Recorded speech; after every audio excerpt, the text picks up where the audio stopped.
డబ్బు లేకపోతే నిందకి గురైపోతావు. ఎంత డబ్బు అన్న ఆర్తి వద్దు, కానీ సంపాదించాలి, ప్రయత్నం ఉండాలి. ఆ ప్రయత్నం కూడా చేయకుండా ఒక్క రూపాయి సంపాదించకపోతే అమ్మ నిందిస్తుంది. తండ్రి కొడుకుని చూసి సంతోషంగా ఎరా అని ఇలా వెన్నుపాము మీద తట్టడు.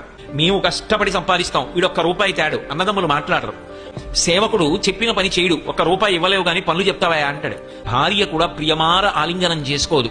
అతను చాలా మంచి స్నేహితుడు, కానీ అసమానం కనపడినప్పుడల్లా డబ్బు అడుగుతుంటే ఆయన మాత్రం ఎక్కడి నుంచి తెస్తాడు? అందుకని ఇట్నుంచి ఈ డబ్బు సంపాదించిన వాడు ఎడుతుంటే అట్నుంచి మంచివాడైన స్నేహితుడు ఇలా వస్తుంటే వీడిని చూసి పని లేకపోయినా ఇటు రావలసిన వాడు అట్టెడిపోతాడు. ఏమాయి బాగున్నావా అని ఇలా చీ కూడా ఎత్తాడు. కాబట్టి ఓ స్నేహితుడా, డబ్బు సంపాదించు. డబ్బు సంపాదించనన్న మాట అనకు. యవ్వనంలో డబ్బు సంపాదించి తీరాలి. కాబట్టి ఆ డబ్బు చేత లోకమునందు సమస్తమైన సుఖములు కలుగుతాయి. కానీ ఒక్కటి గుర్తుపెట్టుకో, నీతి తప్పి సంపాదించవద్దు.